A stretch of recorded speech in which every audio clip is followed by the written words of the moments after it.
So Rahu is in the first house.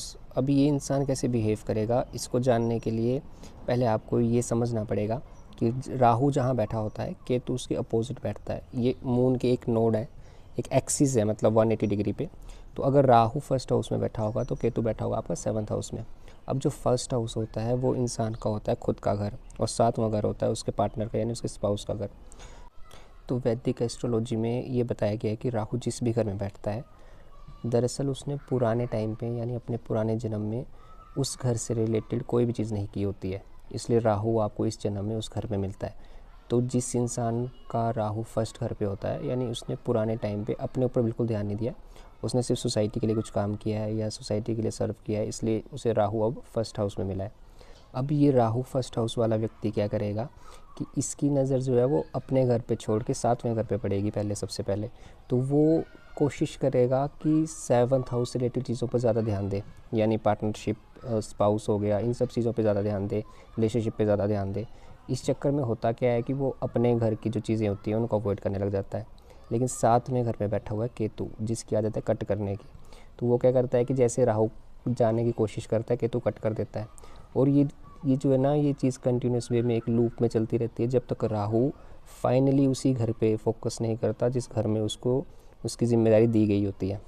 तो मान लीजिए एक इंसान है जिसका राहु फर्स्ट हाउस में है, अब वो 7वें घर की तरफ जाने की कोशिश कर रहा है, तो केतु उसको बार बार भगा रहा है। यानी एक इंसान बार बार रिलेशनशिप में जाने की कोशिश कर रहा है और उसे वहाँ से केतु कट कर दे रहा है, उससे बार बार कुछ ना कुछ हो रहा है, चीटिंग हो रही है, जो भी हो रहा है, एंड देन उसको फाइनली जाके रियलाइजेशन होता है कि उसे खुद पर काम करना है।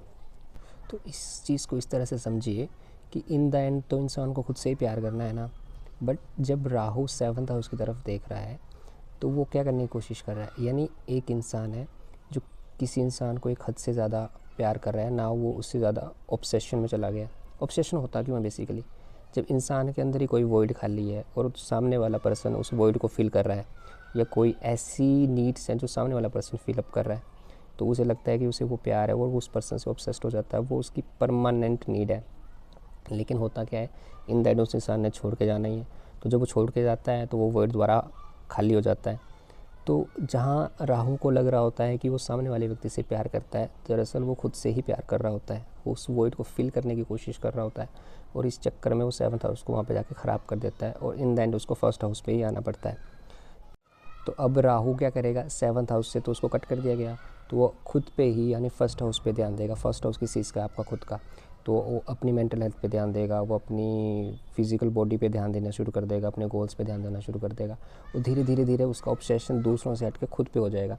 और यहीं पर अगर राहु नेगेटिव हो गया ना, तो ऐसा इंसान ऐसा बन जाता है कि हर टॉपिक पे बस कहीं कोई बात चल रही है तो हर टॉपिक पे हट फिर के वो अपनी ही बात करना शुरू कर देगा। इतना ज़्यादा ऑब्सेस्ड हो जाएगा खुद से कि मैं ऐसा हूँ, मैंने ये कर दिया जी, मैंने वो कर दिया।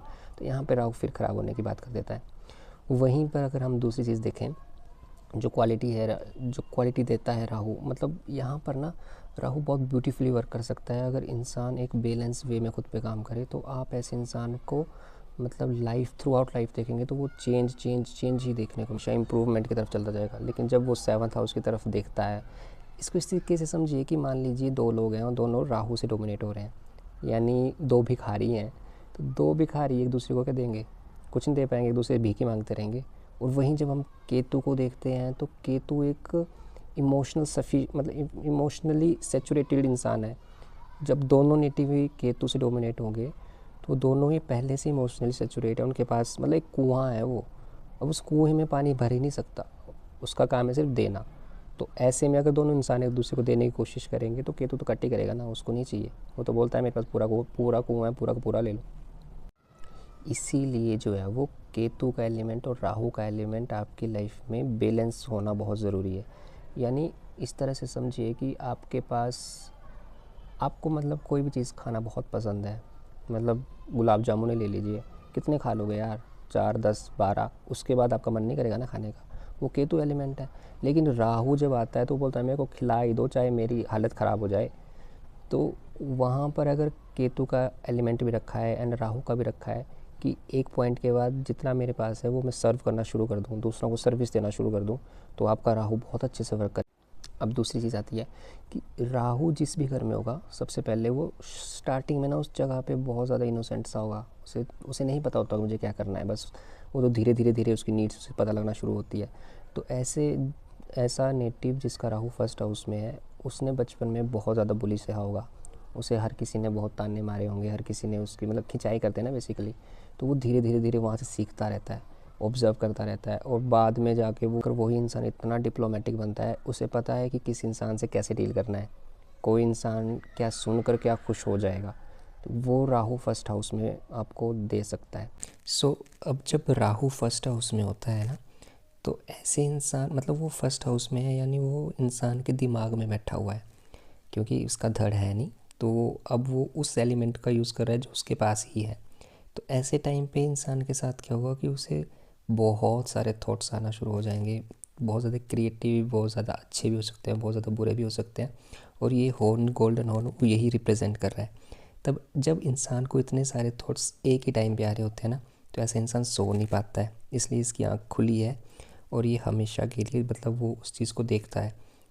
तो अब यहाँ पर हो क्या रहा है कि जब इंसान के पास इतने थॉट्स हैं ना, तो कहीं ना कहीं इंसान जो है वो बहुत सारी चीज़ें एक साथ करने की कोशिश करता है। उसके पास 5 आइडियाज़ आ रहे हैं, वो एक साथ 5 आइडिया पे काम करना शुरू करेगा। अब होगा क्या कि ऐसा इंसान jack of all and master in none बन जाता है। अब इसी चीज़ को ना मैं आपको एक महाभारत की स्टोरी से रिलेट करके सुनाता हूँ। जब महाभारत ऑलमोस्ट एंड पे था, दुर्योधन कुरुक्षेत्र में पड़ा हुआ था, उसकी जांघें तोड़ दी गई थी और वो मरने के लिए उसे छोड़ दिया गया था। तो वहाँ पर जो है ना अश्वत्थामा आता है, और दुर्योधन जो है वो अश्वत्थामा से कहता है कि तुम जाओ और पांचों पांडवों के सर काट के मेरे पास ले आओ। तो अश्वत्थामा है वो जाता है और 5 सर काट के ले आता है, लेकिन उसे बाद में पता चलता है कि जिसके उसने 5 सर काटे वो पांडव नहीं थे, बल्कि वो उनके पुत्र थे, क्योंकि वो सोए हुए थे उस टाइम और उसने अंधेरे में काटे थे।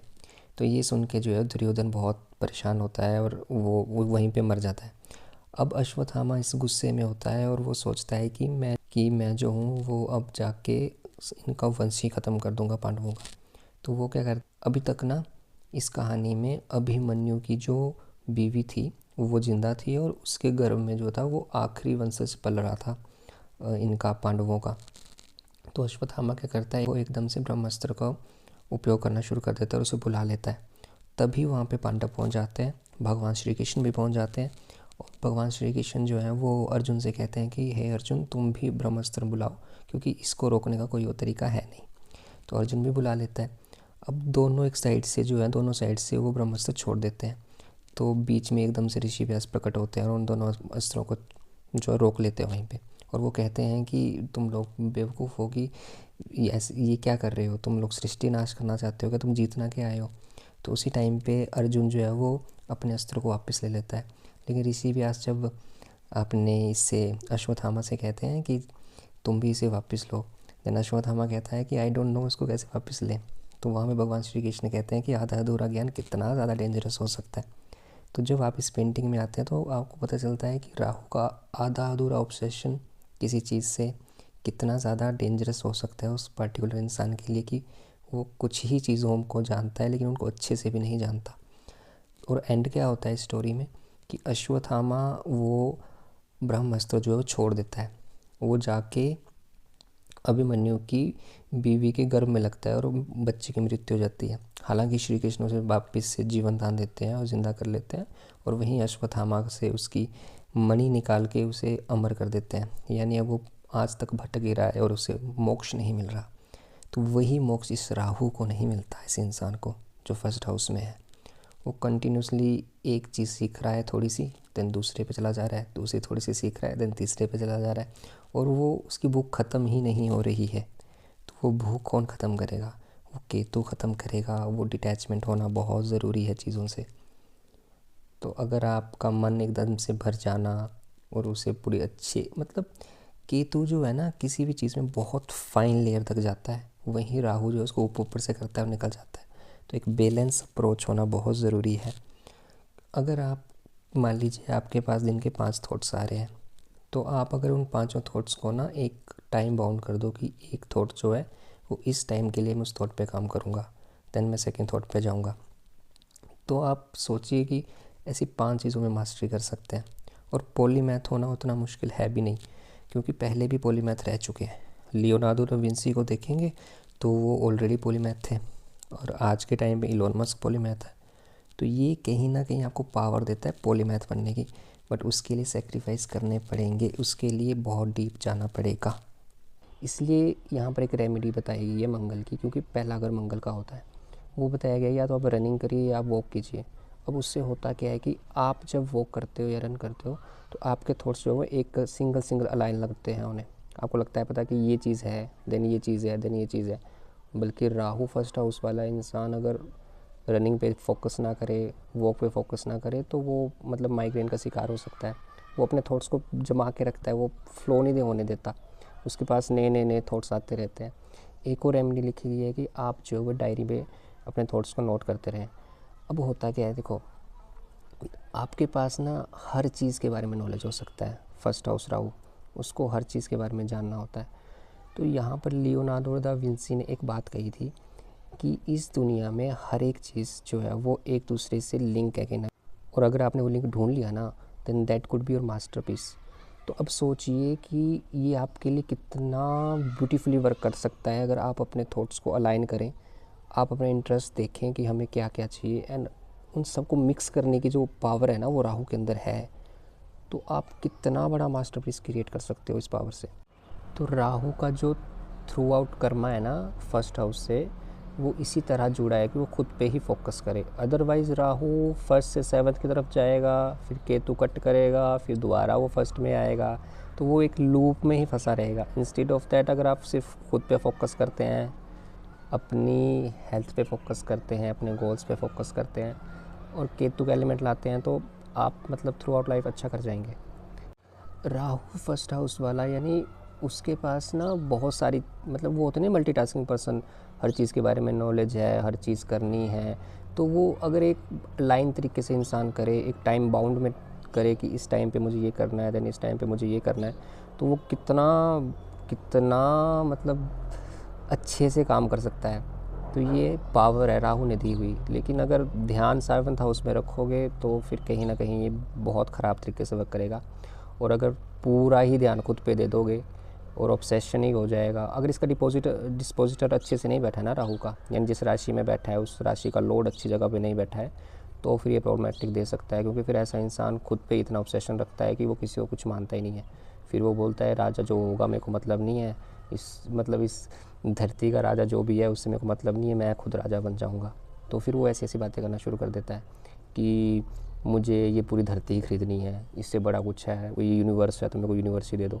फिर वो उसकी भूख तो ऐसी है ना जो ख़त्म ही नहीं हो सकती। अब एक लास्ट रेमेडी जो राहु के लिए है और वो है गुरु। अब होता क्या है कि राहु जो है वो हमेशा रेट्रोग्रेड रहता है, यानी उसके अंदर रेट्रोग्रेशन का मतलब है कि उसके अंदर एक चेष्टा बल है चीज़ों को हद से ज़्यादा करने का, वो ज़िद है। बट वो अंधेरे में तीर मार रहा है जगह जगह, उसे समझ नहीं आ रहा कहाँ क्या करना है। तो अगर ऐसे में एक इंसान के पास गुरु है जो उसे बता सके कि किस डायरेक्शन में जाना है, देन वो इंसान अपने गोल्स को बहुत अच्छे से अचीव कर सकता है, टाइम से अचीव कर सकता है। लेकिन अगर आपके पास गुरु नहीं है तो आपको, अब देखो भृगु नाड़ी में गुरु को, जुपिटर को जो है वो बताया गया है आपकी श्वास, मतलब आपकी निঃश्वासें लेते हैं, आपकी जीवात्मा वो बताया गया है आपका जुपिटर। तो जब आप मेडिटेशन करते हैं ना तो आप कहीं ना कहीं वो अपने थॉट्स पे कंट्रोल लाना शुरू करते हैं। देखो जो समय है ना वो बनाया गया इंसानों का, लेकिन भगवान ने जो आपको दिया है वो दिए हैं श्वास, कितनी आप सांसें ले पाएंगे। तो जो इंसान अपनी सांसों को जितना धीरे धीरे लेगा उसकी लाइफ स्पैन उतना ही बढ़ता जाएगा। और आपने देखा नहीं है कि जो लोग योगा मेडिटेशन करते हैं जनरली वो ज़्यादा यंग दिखते हैं उन लोगों से जो नहीं करते।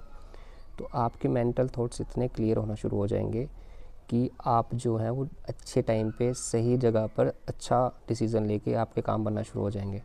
तो राहु फर्स्ट हाउस जो है वो अच्छा काम कर सकता है अगर वो इल्यूज़न में ना रहे, अगर वो सपनों में ना जिए कि मैं तो जी राजा हूँ, मैं तो जी रानी हूँ, ये वो सो, और काम पे ज़्यादा फोकस करे, शनि का एलिमेंट ला कर रखे, हार्ड वर्क करे, देन दैट राहु वर्क ब्यूटीफुली फॉर यू।